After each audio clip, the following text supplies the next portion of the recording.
Hello all, welcome to ദിശ academy. എൻ്റെ പേര് ജിതിൻ. SSC എക്സാംസിന് എക്സ്പെക്ട് ചെയ്യാൻ സാധിക്കുന്ന most important GK questions discuss ചെയ്യുന്ന ഒരു സീരീസ് ആണ് ഷുവർ ഷോട്ട് 500 GK സീരീസ്. ഈ ഒരു സീരീസിലെ 9ാമത്തെ സെഷനാണ് നമ്മൾ ഇന്ന് കണ്ടക്ട് ചെയ്യുന്നത്.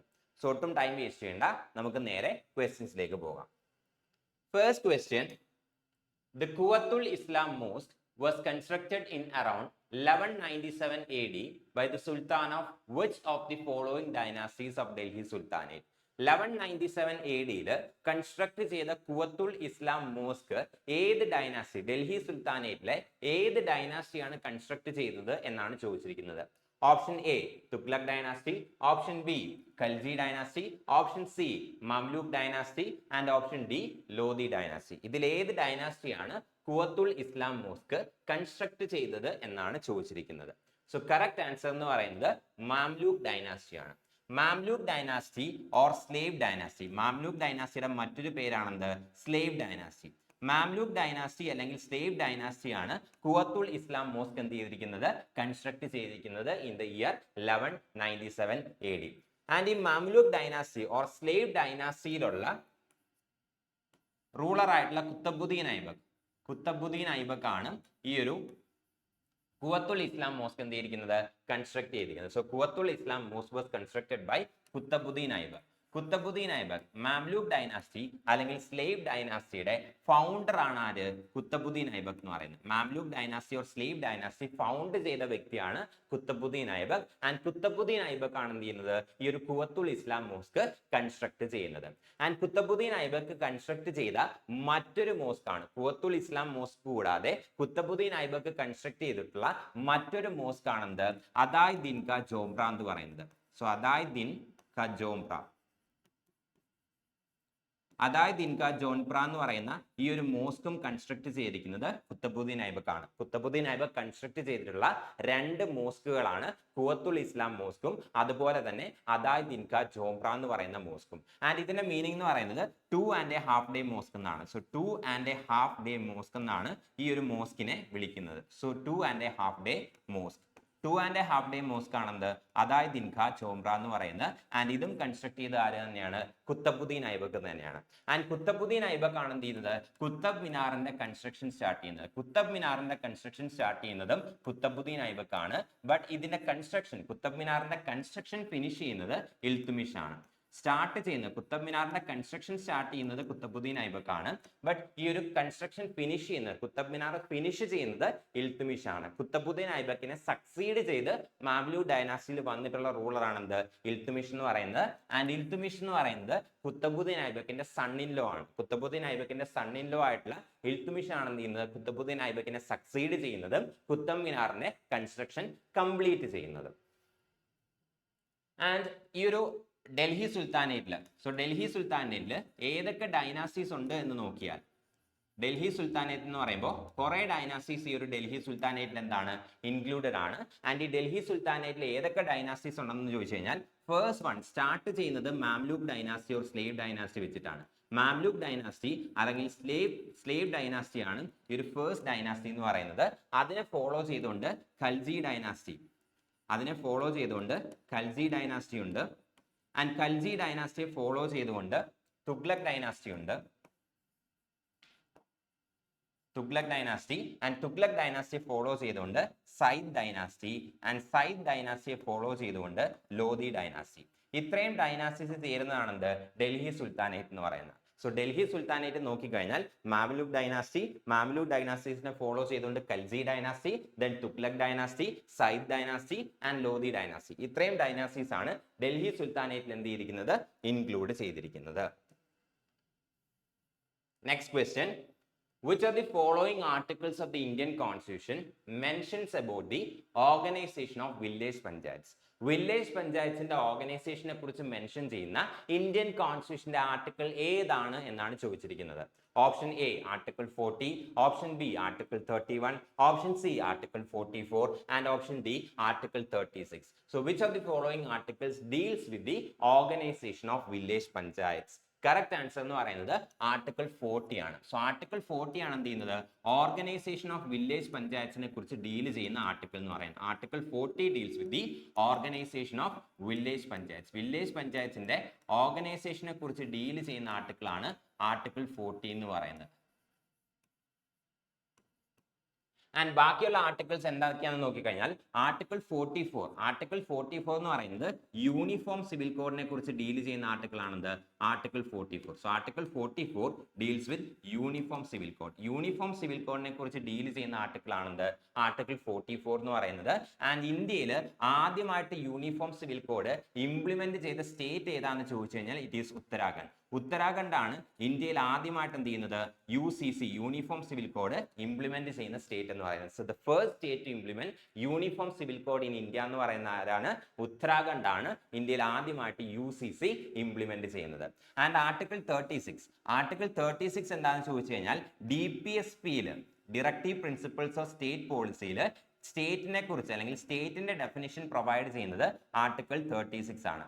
Article 36 directive principles of state policy എന്ന് പറയുന്നത് ഇന്ത്യൻ കോൺസ്റ്റിറ്റ്യൂഷന്റെ പാർട്ട് 4 ആണ്. So part 4 of the Indian constitution deals with DPSP എന്ന് പറയുന്ന ഇന്ത്യൻ കോൺസ്റ്റിറ്റ്യൂഷന്റെ പാർട്ട് 4 ആണ്. ആൻഡ് പാർട്ട് 4-ൽ തന്നെ ആർട്ടിക്കിൾ 36 to 51 ആണ് എന്ത്, DPSP എന്ന് പറയുന്നത്. So article 36 to 51 deals with DPSPs in part 4 of the constitution.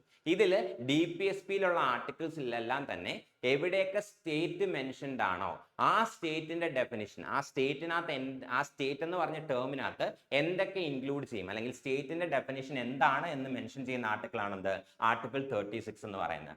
And article 31ലേക്ക് വന്നു കഴിഞ്ഞാൽ ആൻഡ് ഇവിടെ ആർട്ടിക്കിൾ 36ഉം ആർട്ടിക്കിൾ 44ഉം ആർട്ടിക്കിൾ 36ഉം എല്ലാം തന്നെ എന്താണ്, DPSPs ആണ്. ഇനി ആർട്ടിക്കിൾ 31 എന്ന് പറയുന്നത് ഫണ്ടമെന്റൽ റൈറ്റ്സ്. കോൺസ്റ്റിറ്റ്യൂഷൻ നിലവിൽ വരുമ്പോൾ, കോൺസ്റ്റിറ്റ്യൂഷൻ ഇഫക്റ്റിൽ വരുമ്പോൾ ആർട്ടിക്കിൾ 31 എന്ന് പറയുന്നത് ഫണ്ടമെന്റൽ റൈറ്റ്സിൽ ഇൻക്ലൂഡഡ് ആയിരുന്നു. ആൻഡ് ആർട്ടിക്കിൾ 31 എന്ന് പറയുന്നത് റൈറ്റ് ടു പ്രോപ്പർട്ടിയെ കുറിച്ചാണ് എന്ത് ചെയ്യുന്നത്, ഡീൽ ചെയ്യുന്നത്. So article 31 deals with right to property. Original കോൺസ്റ്റിറ്റ്യൂഷനകത്ത് ഇതൊരു ഫണ്ടമെന്റൽ റൈറ്റ് ആയിരുന്നു. എന്നാൽ 44th constitution amendment act of 1978, so 44th constitution amendment act of 1978 പ്രകാരം എന്ത് ചെയ്തു, ആർട്ടിക്കിൾ 31 ഫണ്ടമെന്റൽ റൈറ്റ്സിൽ നിന്ന് ഡിലീറ്റ് ചെയ്തു. So right to property was deleted from the fundamental rights by the 44th constitution amendment act of 1978. 1978-ലെ 44th constitution amendment act പ്രകാരം right to property fundamental റൈറ്റ്സിൽ നിന്ന് ഡിലീറ്റ് ചെയ്തു. സോ ഇപ്പൊ റൈറ്റ് ടു പ്രോപ്പർട്ടി എന്ന് പറയുന്നത് വെറും ഒരു ലീഗൽ റൈറ്റ് മാത്രമാണ്, ഫണ്ടമെന്റൽ റൈറ്റ് അല്ല, വെറും ഒരു ലീഗൽ റൈറ്റ് മാത്രമാണ്. ആൻഡ് ഇത് എവിടെയാണ്, കോൺസ്റ്റിറ്റ്യൂഷന്റെ എവിടെയാണ്, ഏത് ആർട്ടിക്കിളാണ് മെൻഷൻ ചെയ്തിരിക്കുന്നതെന്ന് ചോദിച്ചു കഴിഞ്ഞാൽ it is article 300A. Indian കോൺസ്റ്റിറ്റ്യൂഷന്റെ ആർട്ടിക്കിൾ 300A-യിൽ വെറും ഒരു ലീഗൽ റൈറ്റ് മാത്രമാണെന്ത്, ഇപ്പോൾ റൈറ്റ് ടു പ്രോപ്പർട്ടി എന്ന് പറയുന്നത്. നെക്സ്റ്റ് ക്വസ്റ്റ്യൻ,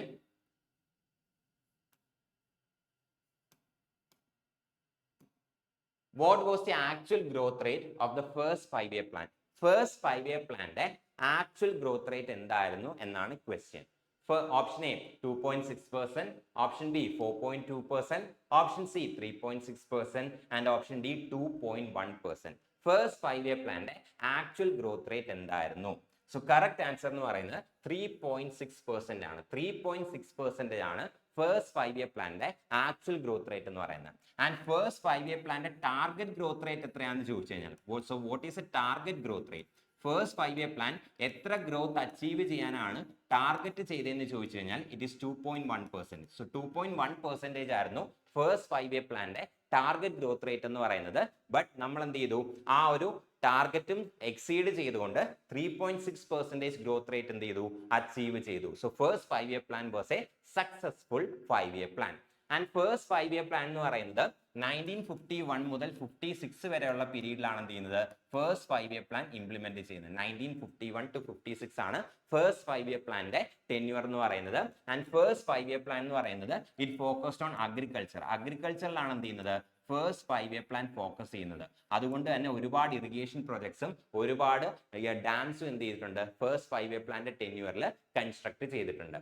അത് കൂടാതെ ഫസ്റ്റ് 5 year പ്ലാന്റെ ടൈമിൽ 5 IITs എന്ത് ചെയ്തിട്ടുണ്ട്, എസ്റ്റാബ്ലിഷ് ചെയ്തിട്ടുണ്ട്. So 5 IITs were establish during the first 5 year plan. First 5 year പ്ലാന്റെ ടെന്യൂറിലാണ് 5 IITs എന്ത് ചെയ്യുന്നത്, ഇന്ത്യയിൽ എസ്റ്റാബ്ലിഷ് ചെയ്യുന്നത്. ആൻഡ് ഫസ്റ്റ് 5 year പ്ലാൻ എന്ന് പറയുന്നത് ഹാരോഡ് ഡോമർ മോഡലിനെ ബേസ് ചെയ്തിട്ടാണ്. So first 5 year plan was based on Harrod Domar model. Harrod Domar മോഡലിനെ ബേസ് ചെയ്തിട്ടുള്ളതായിരുന്നു ഫസ്റ്റ് 5 year പ്ലാൻ എന്ന് പറയുന്നത്.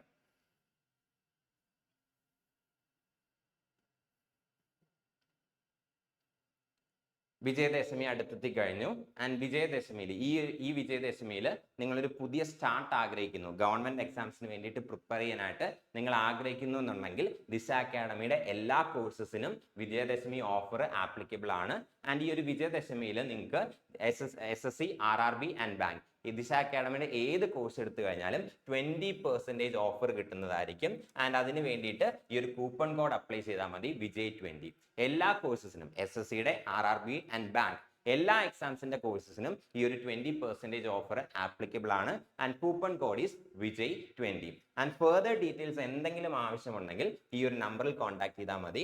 The number is 8075753676 7012615062. രണ്ട് നമ്പേഴ്സിൽ ഏത് നമ്പേഴ്സിൽ കോൺടാക്ട് ചെയ്താലും ഫർദർ ഡീറ്റെയിൽസ് നിങ്ങൾക്ക് കിട്ടുന്നതായിരിക്കും. Next question. Who among the following rulers introduced the Jaroka Darshan in the Mughal dynasty? Mughal ഡൈനാസ്റ്റിയിൽ ജരോക്ക ദർശൻ ഇൻട്രൊഡ്യൂസ് ചെയ്തത് ഏത് റൂളർ ആണ് എന്നാണ് question. Option A Babur, option B Humayun, option C Akbar and option D Aurangzeb. ഇവരിൽ ആരാണ് മുഗൾ ഡൈനാസ്റ്റിയിലെ ജരോക്ക ദർശൻ എന്നുള്ള ആ ഒരു സിസ്റ്റം, ആ ഒരു പ്രാക്ടീസ് ഇൻട്രൊഡ്യൂസ് ചെയ്തത് എന്നാണ് ക്വസ്റ്റ്യൻ. സോ കറക്റ്റ് ആൻസർ എന്ന് പറയുന്നത് it's option C Akbar. Akbar ആണ് എന്ത് ചെയ്യുന്നത്, ജരോക്ക ദർശൻ എന്നുള്ള ആ ഒരു പ്രാക്ടീസ് ഇൻട്രൊഡ്യൂസ് ചെയ്യുന്നത്. ഇനി എന്താണ് ജരോക്ക ദർശൻ എന്ന് ചോദിച്ചു കഴിഞ്ഞാൽ ജരോക്കയുടെ മീനിങ് എന്ന് പറയുന്നത് എന്താണ്, ആ ഒരു ജരോക്ക മീൻസ് ബാൽക്കണി. ജെറോക്കയുടെ മീനിങ് എന്ന് പറയുന്നത് ബാൽക്കണിയാണ്. So jharokha means balcony. Balcony എന്നാണ് ജെറോക്കയുടെ മീനിങ് എന്ന് പറയുന്നത്. ആൻഡ് ഈ ജെറോക്ക ദർശൻ എന്താണെന്ന് ചോദിച്ചാൽ എല്ലാ ദിവസവും രാവിലെ അക്ബർ എന്ത് ചെയ്യും, അദ്ദേഹത്തിന്റെ പാലസിന്റെ ബാൽക്കണിയിൽ വന്നിട്ട് അദ്ദേഹം ജനങ്ങളെ നേരിട്ട് കാണും. ഇതുവഴി ജനങ്ങളുമായിട്ടുള്ള ബോണ്ട് സ്ട്രെങ്തൻ ചെയ്യാന്നാണ് എന്ത് ചെയ്യുന്നത്, അക്ബർ വിശ്വസിച്ചിരുന്നത്. ആൻഡ് ഇതിന് വേണ്ടിയിട്ടാണ് എന്ത് ചെയ്യുന്നത്, ഈ ഒരു പ്രാക്ടീസ് അക്ബർ ഇൻട്രൊഡ്യൂസ് ചെയ്യുന്നത്. ജെറോക്കയുടെ മീനിങ് എന്ന് പറയുന്നത് ബാൽക്കണിയാണ്. ആൻഡ് ജെറോക്ക ദർശൻ മീൻസ് അക്ബർ എല്ലാ ദിവസവും രാവിലെ അദ്ദേഹത്തിന്റെ പാലസിന്റെ ബാൽക്കണിയിൽ വന്ന് നിന്ന് ജനങ്ങളെ എന്ത് ചെയ്യും, നേരിട്ട് കാണും. അതുവഴി ജനങ്ങളുമായിട്ടുള്ള ബോണ്ട് സ്ട്രെങ്തൻ ചെയ്യാമെന്നായിരുന്നു അക്ബർ വിചാരിച്ചിരുന്നത്. ആൻഡ് അതിന് വേണ്ടിയിട്ടാണ് ഈ ഒരു പ്രാക്ടീസ് എന്ത് ചെയ്യുന്നത്, സ്റ്റാർട്ട് ചെയ്യുന്നത്. ആൻഡ് അക്ബർ സ്റ്റാർട്ട് ചെയ്ത ഓർ അക്ബർ ഇൻട്രൊഡ്യൂസ് ചെയ്ത മറ്റൊരു സിസ്റ്റം ആണെന്ത്, മാൻസബ്ദാരി സിസ്റ്റം എന്ന് പറയുന്നത്. മാൻസബ്ദാരി സിസ്റ്റവും അക്ബർ ഇൻട്രൊഡ്യൂസ് ചെയ്തിട്ടുള്ള ഒരു സിസ്റ്റമാണ്. Mansabdari system was also introduced by Akbar. Akbar ആണ് എന്ത് ചെയ്യുന്നത്, മാൻസബ്ദാരി സിസ്റ്റം ഇൻട്രൊഡ്യൂസ് ചെയ്യുന്നത്. ആൻഡ് എന്താണ് ഈ മാൻസബ്ദാരി സിസ്റ്റം എന്ന് ചോദിച്ചു കഴിഞ്ഞാൽ നോബിൾസിനും അതുപോലെ തന്നെ മിലിറ്ററി ഒഫീഷ്യൽസിനും എന്ത് ചെയ്യും, ഒരു ഫിക്സഡ് നമ്പർ ഓഫ് കാവലറി അല്ലെങ്കിൽ സോൾജിയേഴ്സിനെ മെയിൻറ്റെയിൻ ചെയ്യാനായിട്ട് ഡ്യൂട്ടീസ് അസൈൻ ചെയ്യും. ആൻഡ് അവരെന്ത് ചെയ്യണം, ആ fixed number of cavalry men അല്ലെങ്കിൽ സോൾജിയേഴ്സിനെ മെയിൻറ്റെയിൻ ചെയ്യേണ്ട ആവശ്യമുണ്ട്. ഇതുവഴി മിലിറ്ററി സ്ട്രെങ്തൻ ചെയ്യാനാണ് എന്ത് ചെയ്തത്, അക്ബർ എയിം ചെയ്തുകൊണ്ടിരുന്നത്. സോ മിലിറ്ററി സ്ട്രെങ്തനിങ്ങിന് വേണ്ടിയിട്ട് അക്ബർ ഇൻട്രൊഡ്യൂസ് ചെയ്ത സിസ്റ്റം ആണെന്ത്, മൻസബ്ദാരി സിസ്റ്റം. ആൻഡ് ഈ മൻസബ്ദാരി സിസ്റ്റം പ്രകാരം നോബിൾസും അതുപോലെ തന്നെ മിലിറ്ററി ഒഫീഷ്യൽസും എന്ത് ചെയ്യണം, ഒരു fixed number of cavalry man or സോൾജിയേഴ്സിനെ മെയിൻറ്റെയിൻ ചെയ്യേണ്ട ആവശ്യം ഉണ്ടായിരുന്നു. Next question. Assertion. Inflation reduces the real value of fixed incomes. Reason. Prices of goods and services increases but fixed income remains constant. Assertionum reasonum തന്നിട്ടുണ്ട്. And അതുമായിട്ട് relate ചെയ്തിട്ടുള്ള 4 options ആണ് തന്നിട്ടുള്ളത്. Option A, both assertion and reason are true and reason is a correct explanation of A. Both A and R true. Assertion and reason, both A and R are true and R is a correct explanation of A. Option B, both A and R are true but R is not the correct explanation of A. Option C, A is true but R is false. Option D, A is false but R is true. അസേർഷനും റീസണും തന്നിട്ടുണ്ട്. Correct option എന്താണെന്നാണ് ചോദിച്ചിരിക്കുന്നത്. So correct option എന്ന് പറയുന്നത് option A ആണ്. അതായത് അസേർഷനും അതുപോലെ തന്നെ റീസണും എന്താണ് ട്രൂ ആണ്. ആൻഡ് റീസൺ ആൻഡ് ആർ എന്ന് പറയുന്നത് എന്താണ് എയുടെ കറക്റ്റ് എക്സ്പ്ലനേഷൻ ആണ്. റീസൺ എന്ന് പറയുന്നത് അസേർഷന്റെ കറക്റ്റ് എക്സ്പ്ലനേഷൻ ആണ്. ഇനി ഇത് എന്താണെന്ന് ചോദിച്ചു കഴിഞ്ഞാൽ, so first of all assertion പറയുന്നത് എന്താണ്, inflation reduces the real value of fixed income. And reason പറയുന്നത് എന്താണ്, price of goods and services increases but fixed income remains constant. ഇനി ഇൻഫ്ലേഷൻ ടൈമിൽ എന്താണ് സംഭവിക്കുന്നതെന്ന് ചോദിച്ചാൽ, ഒരു ടൈമിൽ ഇൻഫ്ലേഷൻ എത്തിക്കഴിഞ്ഞാൽ and during the time of inflation ടൈമിൽ എന്താണ് നോർമലി സംഭവിക്കുന്നത്, ഗുഡ്സിന്റെയും സർവീസസിന്റെയും പ്രൈസ് ഇൻക്രീസ് ചെയ്യും. ഗുഡ്സിന്റെയും സർവീസസിന്റെയും പ്രൈസ് ഇൻക്രീസ് ചെയ്യുന്നതാണ് ഇൻഫ്ലേഷൻ എന്ന് പറയുന്നത്. സോ ഇൻഫ്ലേഷൻ എന്താണെന്ന് ചോദിച്ചു കഴിഞ്ഞാൽ, study increase in the prices of goods and services over a longer period of time. അതായത് ഒരു ലോങ്ങർ പീരീഡ് ഓഫ് ടൈമിൽ ജനറൽ ഗുഡ്സ് ആൻഡ് സർവീസസിന്റെ പ്രൈസ് എല്ലാം കണ്ടിന്യൂസ് ആയിട്ട് ഇൻക്രീസ് ചെയ്യുകയാണെങ്കിൽ അതിനെയാണ് ഇൻഫ്ലേഷൻ എന്ന് പറയുന്നത്. സോ ഇൻഫ്ലേഷൻ ടൈമിൽ ഗുഡ്സ് ആൻഡ് സർവീസസിന്റെ പ്രൈസ് എന്ത് ചെയ്യും, ഇൻക്രീസ് ചെയ്യും. പക്ഷേ ഫിക്സ്ഡ് ഇൻകം ഉള്ളവരുടെ കേസിൽ, ഫിക്സ്ഡ് ഇൻകം ഉള്ള ആർക്കാണ്, ഗവൺമെന്റ് എംപ്ലോയീസിനൊക്കെയാണ് ഫിക്സ്ഡ് ഇൻകം ഉള്ളത്, അല്ലെങ്കിൽ പ്രൈവറ്റ് സെക്ടറിൽ വർക്ക് ചെയ്യുന്നവർക്കാണ് ഫിക്സ്ഡ് ഇൻകം ഉള്ളത്. സോ ആർക്കാണോ ഫിക്സ്ഡ് ഇൻകം ഉള്ളത് അവരുടെ ഇൻകം എന്ത് ചെയ്യുന്നില്ല, ഇൻക്രീസ് ചെയ്യുന്നില്ല. ഇൻഫ്ലേഷൻ വന്നു എന്ന് കരുതി അവരുടെ ഇൻകത്തിനകത്ത് എന്ത് വരുന്നില്ല, ചേഞ്ച് ഒന്നും വരുന്നില്ല. അവരുടെ ഇൻകം എന്താണ്, ഫിക്സ്ഡ് ഇൻകം തന്നെയാണ്. സോ ഇൻകം എന്ന് പറയുന്നത് എന്താണ്, ഇവിടെ ഫിക്സ്ഡ് ആണ്. ബട്ട് ഇൻഫ്ലേഷൻ ടൈമിൽ എന്ത് ചെയ്യുന്നുണ്ട്, ഗുഡ്സിന്റെയും സർവീസസിന്റെയും പ്രൈസ് ഇൻക്രീസ് ചെയ്യുന്നുണ്ട്. ഗുഡ്സിന്റെ സർവീസിന്റെ പ്രൈസ് ഇൻക്രീസ് ചെയ്യുന്നുണ്ട്. സോ ഇവിടെ നടക്കുന്നത് എന്താന്ന് ചോദിച്ചു കഴിഞ്ഞാൽ, ഇൻകം എന്താണ്, ഫിക്സ്ഡ് ആണ്. ബട്ട് ഗുഡ്സ് ആൻഡ് സർവീസിന്റെ പ്രൈസ് ഇൻക്രീസ് ചെയ്യുന്നുണ്ട്. സോ നോർമൽ ടൈംസിൽ, അതായത് ഇൻഫ്ലേഷന് മുന്നേ ഈ ഫിക്സ്ഡ് ഇൻകം ഉള്ള ഒരു ഇൻഡിവിജ്വലിന്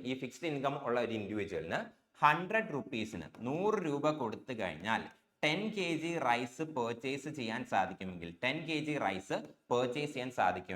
ഇൻഫ്ലേഷൻ ടൈമിൽ, അതായത് ഇൻഫ്ലേഷൻ എന്ന് പറയുന്നത് സേ ഫോർ എക്സാമ്പിൾ 10% ആണ് വിചാരിക്കുക. ഇൻഫ്ലേഷൻ 10% ആയി കഴിഞ്ഞാൽ ഈ ഇൻഫ്ലേഷൻ ടൈമിൽ 100 റുപ്പീസ് കൊടുത്തു കഴിഞ്ഞാൽ ആ ഒരു ഇൻഡിവിജ്വലിന് 9 kg റൈസ് മാത്രമേ എന്ത് ചെയ്യാൻ സാധിക്കൂ, പർച്ചേസ് ചെയ്യാനായിട്ട് സാധിക്കൂ.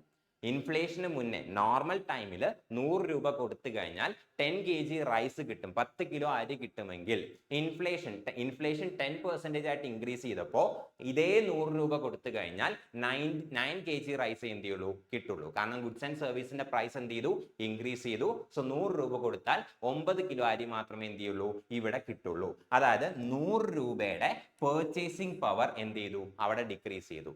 ഇൻഫ്ലേഷന് മുന്നേ 100 രൂപ കൊടുത്താൽ 10 കിലോ അരി പർച്ചേസ് ചെയ്യായിരുന്നു.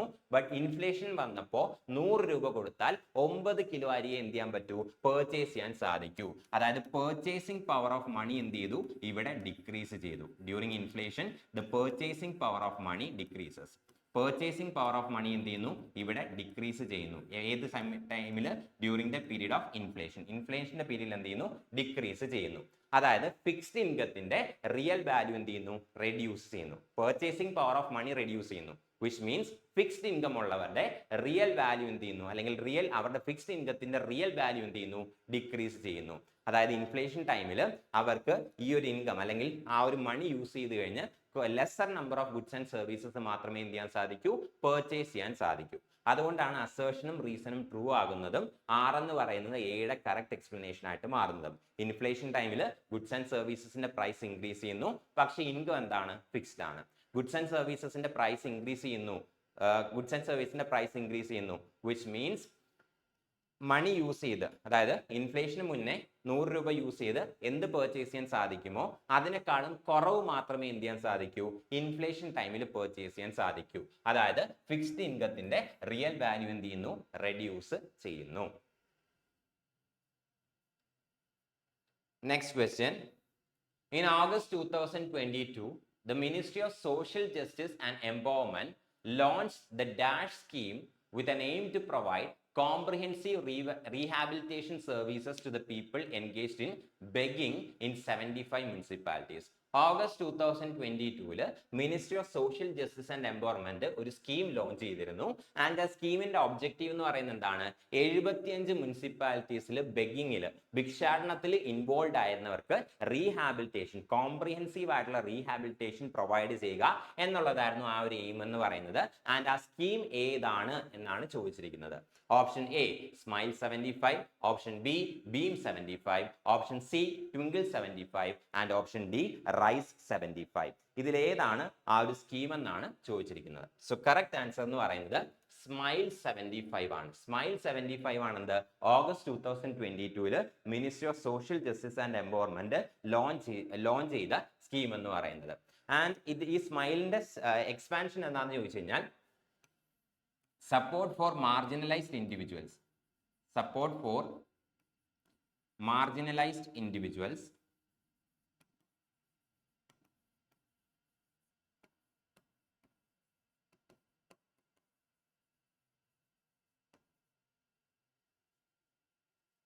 so support for marginalized individuals for living and rehabilitation, for livelihood and rehabilitation, livelihood and empowerment.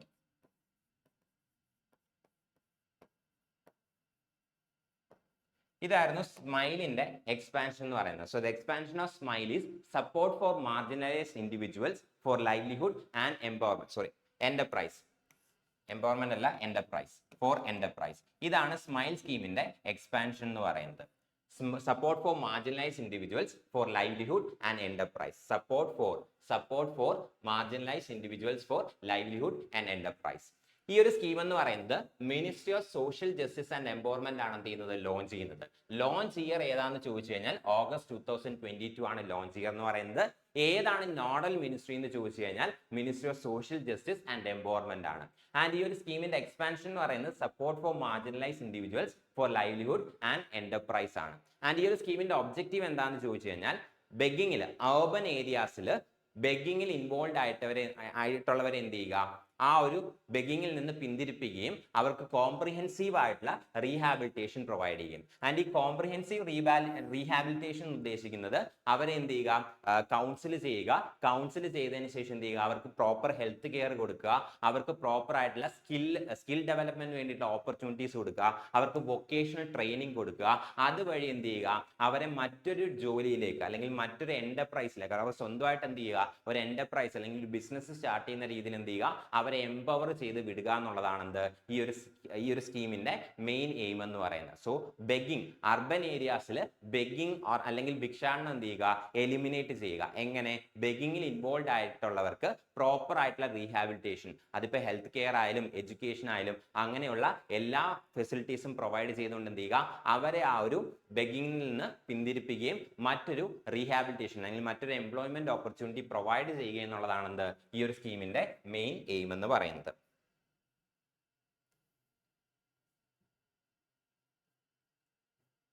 Next question. In a parliamentary system, who among the following is known as the head of the government? Parliamentary സിസ്റ്റത്തിൽ government head ഇവരിൽ ആരാണ്? Option A the president, option B the prime minister, option C the speaker of the house and option D the chief justice. So correct answer എന്ന് പറയുന്നത് prime minister ആണ്. So prime minister ആണെന്ത് parliamentary system, parliamentary form of ഗവൺമെന്റിലെ head of the government എന്ന് പറയുന്നത്. Parliamentary സിസ്റ്റത്തിലെ head of the government എന്ന് പറയുന്ന ആരാണ്? പ്രൈം മിനിസ്റ്റർ ആണ്. ആൻഡ് പ്രസിഡന്റ് എന്ന് പറയുന്ന ആരാണ്? ഹെഡ് ഓഫ് ദി സ്റ്റേറ്റ് ആണ്. ഹെഡ് ഓഫ് ദി സ്റ്റേറ്റ് ആണ് പ്രസിഡന്റ് എന്ന് പറയുന്നത്. ആൻഡ് പ്രൈം മിനിസ്റ്റർ എന്ന് പറയുന്ന ആരാണ്? ഹെഡ് ഓഫ് ദി ഗവൺമെന്റ് ആണ്. ഗവൺമെന്റിന്റെ ഹെഡ് ആണ് പ്രൈം മിനിസ്റ്റർ, സ്റ്റേറ്റിന്റെ ഹെഡ് എന്ന് പറയുന്ന ആരാണ്? പ്രസിഡന്റ് ആണ്. And real head of the state എന്ന് പറയുന്നത്, സോ റിയൽ ഹെഡ് എന്ന് പറയുന്ന പ്രൈം മിനിസ്റ്റർ ആണ്. So real head of the state എന്ന് പറയുന്ന പ്രൈം മിനിസ്റ്റർ ആണ്. ആൻഡ് നോമിനൽ ഹെഡ് എന്ന് പറയുന്ന ആരാണ്? പ്രസിഡന്റ് ആണ്. സോ പ്രസിഡന്റ് എന്ന് പറയുന്നത് നോമിനൽ ഹെഡ് മാത്രമാണ്. പ്രസിഡന്റ് എന്ന് പറയുന്നത് നോമിനൽ ഹെഡ് മാത്രമാണ്. പ്രൈം മിനിസ്റ്റർ ആണെന്ത് റിയൽ ഹെഡ് എന്ന് പറയുന്നത്. And head of the government എന്ന് പറയുന്ന പ്രൈം മിനിസ്റ്റർ ആണ്. ഹെഡ് ഓഫ് ദി സ്റ്റേറ്റ് എന്ന് പറയുന്ന ആരാണ്? പ്രസിഡന്റ് ആണ്.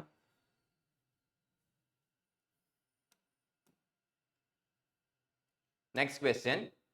Which of the following departments of Delhi Sultanate was reorganized by Balban? Balban ഇതിൽ ഏത് ഡൽഹി സുൽത്താനേറ്റിന്റെ ഡിപ്പാർട്ട്മെന്റ് ആണ് റീഓർഗനൈസ് ചെയ്തത്? Option A Diwan i Risalat, option B Diwan i Arz, option C Diwan i Ishtiaq and option D Diwan i Mustakhraj. Balban Delhi സുൽത്താനേറ്റിലെ ഏത് ഡിപ്പാർട്ട്മെന്റ് ആണ് റീഓർഗനൈസ് ചെയ്തത് എന്നാണ് ചോദിച്ചിരിക്കുന്നത്.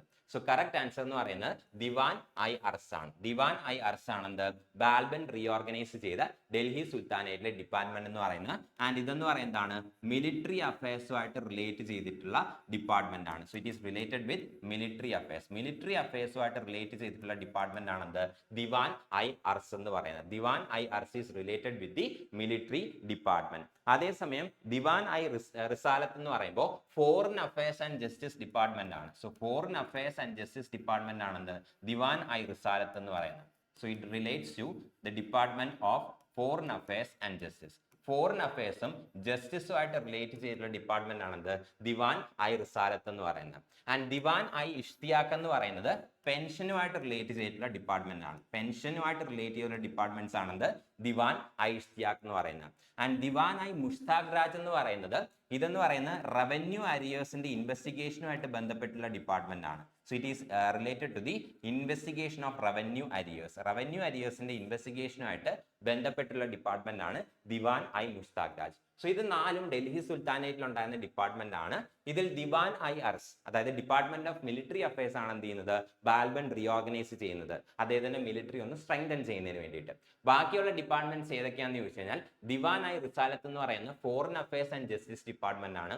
ദിവാൻ ഐ ഇഷ്തിയാഖ് എന്ന് പറയുന്ന it is the department related to pensions. And Diwan i Mustakhraj എന്ന് പറയുന്ന it is a department related to the investigation of revenue arrears. Revenue അരിയേഴ്സിന്റെ ഇൻവെസ്റ്റിഗേഷനുമായിട്ട് ബന്ധപ്പെട്ടിട്ടുള്ള ഡിപ്പാർട്ട്മെന്റ് ആണ് ദിവാൻ ഐ മുഷ്താഖ് രാജ് എന്ന് പറയുന്നത്.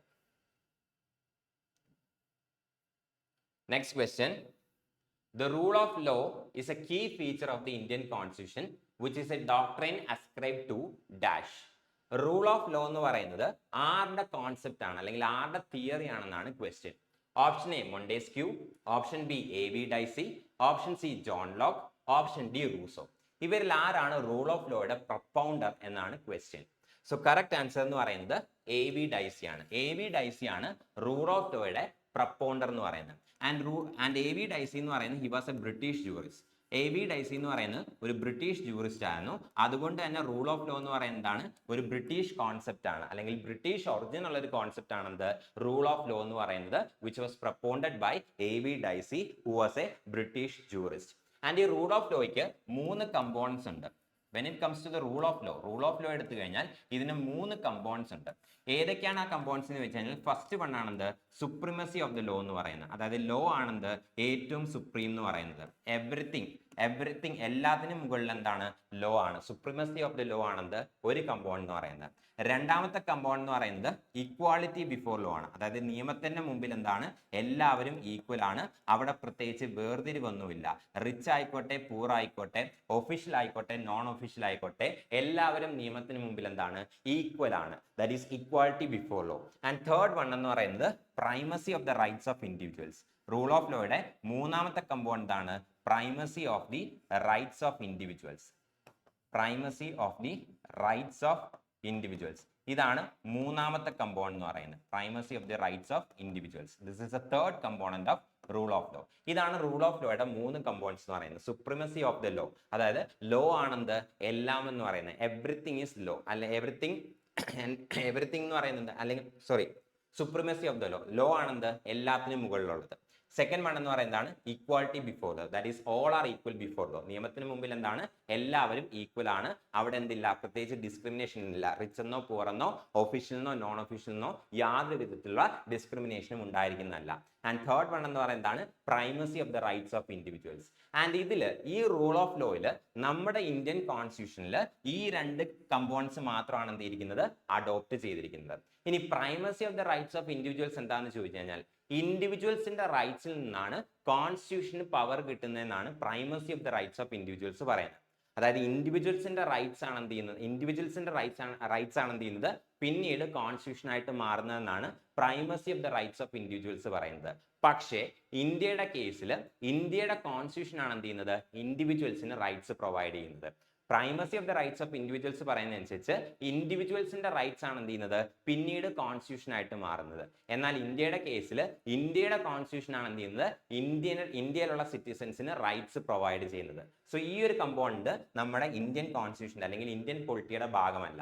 സുപ്രിമസി ഓഫ് ദ ലോയും ഇക്വാളിറ്റി ബിഫോർ ലോയും മാത്രമാണ് ഇന്ത്യയിൽ നമ്മൾ ഫോളോ ചെയ്യുന്ന റൂൾ ഓഫ് ലോയുടെ കമ്പോണൻസ് എന്ന് പറയുന്നത്. ആൻഡ് ഈ റൂൾ ഓഫ് ലോയെ കുറിച്ച് മെൻഷൻ ചെയ്തിരിക്കുന്ന ആർട്ടിക്കിൾ എന്ന് പറയുന്നത് ആർട്ടിക്കിൾ 14 ആണ്. ആർട്ടിക്കിൾ 14 ഓഫ് ദ കോൺസ്റ്റിറ്റ്യൂഷൻ ആണ് എന്ത് ചെയ്യുന്നത്, റൂൾ ഓഫ് ലോയെ കുറിച്ച് മെൻഷൻ ചെയ്തിരിക്കുന്നത്.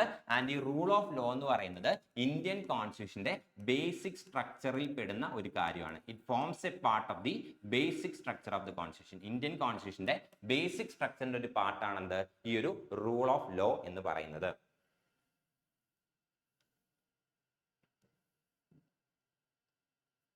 Next question.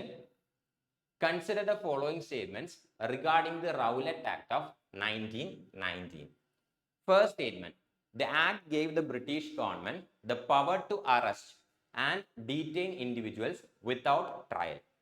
Second statement. It was officially known as the Anarchical and Revolutionary Crimes Act of 1919. Third statement. The Rowlatt Act was welcomed by Indian nationalists for promoting civil rights. Which of the above statements is or are correct? Rowlatt act 1919 base ചെയ്തിട്ടുള്ള 3 statements ആണ് തന്നിട്ടുള്ളത്. ഇതിൽ ഏതൊക്കെ statements ആണ് correct എന്നാണ് ചോദിച്ചിരിക്കുന്നത്. Option A 1 and 2 only, option B 1 and 3 only, option C 2 and 3 only, option D 1, 2 and 3. Rowlatt ആക്ടിനെ കുറിച്ച് ബേസ് ചെയ്തിട്ടുള്ള സ്റ്റേറ്റ്മെന്റ്സിൽ ഏതൊക്കെയാണ് കറക്റ്റ് ആയിട്ടുള്ള സ്റ്റേറ്റ്മെന്റ്? സോ കറക്റ്റ് ആൻസർ എന്ന് പറയുന്നത് ഓപ്ഷൻ എ ആണ്, 1 and 2 only. ഫസ്റ്റ് സ്റ്റേറ്റ്മെന്റും സെക്കൻഡ് സ്റ്റേറ്റ്മെന്റും മാത്രമാണ് കറക്റ്റ് ആയിട്ടുള്ള സ്റ്റേറ്റ്മെന്റ്. തേർഡ് സ്റ്റേറ്റ്മെന്റ് എന്താണ്, ഇൻകറക്റ്റ് ആണ്. ഫസ്റ്റ് സ്റ്റേറ്റ്മെന്റ് എന്തായിരുന്നു, the act gave the British government the power to arrest and detain individuals without trial. So ഈ ഒരു സ്റ്റേറ്റ്മെന്റ് കറക്റ്റ് ആണ്. റൗലറ്റ് ആക്ട് 1919 പ്രകാരം റവല്യൂഷണറി ആക്ടിവിറ്റീസുമായിട്ട് ഒരാൾ ബന്ധപ്പെട്ടിരിക്കുന്നു എന്ന് ബ്രിട്ടീഷ് ഗവൺമെന്റ് സംശയിച്ചു കഴിഞ്ഞാൽ അവരെ എന്ത് ചെയ്യാൻ സാധിക്കും, അറസ്റ്റ് ചെയ്യാൻ സാധിക്കും ആൻഡ് ഡീറ്റെയിൻ ചെയ്യാൻ സാധിക്കും. വിചാരണ കൂടാതെ അറസ്റ്റ് ചെയ്യാനും അതുപോലെ തന്നെ ഡീറ്റെയിൻ ചെയ്യാൻ, അറസ്റ്റ് ചെയ്യാനും വിചാരണ കൂടാതെ ഡീറ്റെയിൻ ചെയ്യാനും സാധിക്കും.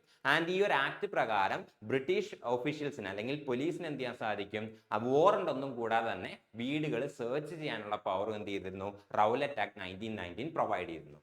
രണ്ടാമത്തെ സ്റ്റേറ്റ്മെന്റ് എന്താണ്, it was officially known as അനാർക്കിക്കൽ and revolutionary crimes act of 1919. So ഈ ഒരു സ്റ്റേറ്റ്മെന്റ് കറക്റ്റ് ആണ്. ഈ ഒരു ആക്ടിന്റെ റൗലറ്റ് ആക്ട് 1919ന്റെ ഒറിജിനൽ നെയിം എന്ന് പറയുന്നത് അനാർക്കിക്കൽ and revolutionary crimes act of 1919 ആയിരുന്നു. ഈ ഒരു ആക്ട് റെക്കമെൻഡ് ചെയ്ത കമ്മിറ്റിയുടെ ചെയർമാൻ ആയിരുന്നു ആര്, റൗലറ്റ് എന്ന് പറയുന്നത്. ആൻഡ് അദ്ദേഹത്തിന്റെ പേരിലാണ് എന്ത് ചെയ്യുന്നത്, ഈ ഒരു ആക്ട് ഫേമസ് ആയിട്ട് വരുന്നത്. ഒറിജിനൽ നെയിം എന്ന് പറയുന്ന അനാർക്കിക്കൽ and revolutionary crimes act of 1919 ആണ്. ഈ ഒരു ആക്ടിന്റെ പ്രൊവിഷൻസ് റെക്കമെൻഡ് ചെയ്ത കമ്മിറ്റിയുടെ ചെയർമാൻ ആയിരുന്ന റൗലറ്റിന്റെ പേരിലാണ് എന്ത് ചെയ്യുന്നത്, ഈ ഒരു ആക്ട് ഫേമസ് ആയിട്ട് മാറുന്നത്. തേർഡ് സ്റ്റേറ്റ്മെന്റ് എന്തായിരുന്നു, the Rowlatt act was welcome by Indian nationalist for promoting civil rights. ഈ ഒരു സ്റ്റേറ്റ്മെന്റ് തെറ്റാണ്. കാരണം ഇന്ത്യൻ സിറ്റിസൺസിന്റെ റൈറ്റ്സ്, ബേസിക് സിവിൽ റൈറ്റ്സ് എടുത്തു കളയുന്ന ഒരു ആർട്ടിക്കിൾ ആയിരുന്നു റൗലറ്റ് ആക്ട് 1919. അതുകൊണ്ട് തന്നെ ഈ ഒരു റൈറ്റ്സിനെതിരെ, ഈ ഒരു ആക്ടിനെതിരെ എന്ത് ചെയ്തു, ഇന്ത്യൻ നാഷണലിസ്റ്റുകൾ സമരം ചെയ്തു. ആൻഡ് ഈ റൗലറ്റ് ആക്ട് 1919 പ്രൊട്ടസ്റ്റ് ചെയ്തുകൊണ്ടാണ് എന്ത് ചെയ്യുന്നത്, മഹാത്മാഗാന്ധി റൗലറ്റ് സത്യാഗ്രഹ ലോഞ്ച് ചെയ്യുന്നത്. റൗലറ്റ് സത്യാഗ്രഹ ലോഞ്ച് ചെയ്യുന്നത് ഈ റൗലറ്റ് ആക്ടിനെതിരെയുള്ള പ്രതിഷേധത്തിന്റെ, പ്രൊട്ടസ്റ്റിന്റെ ഭാഗമായിട്ടാണ് എന്ത് ചെയ്യുന്നത്, റൗലറ്റ് സത്യാഗ്രഹ ലോഞ്ച് ചെയ്യുന്നത്. ആൻഡ് ഈ റൗലറ്റ് സത്യാഗ്രഹയുടെ ആഫ്റ്റർ ഇഫക്റ്റ് ആയിട്ടാണ് എന്ത് സംഭവിക്കുന്നത്, ജാലിയൻ വാലാബാഗ് മസക്കർ സംഭവിക്കുന്നത്. ജാലിയൻ വാലാബാഗ് മസക്കർ എന്ന് പറയുന്നത് റൗലറ്റ്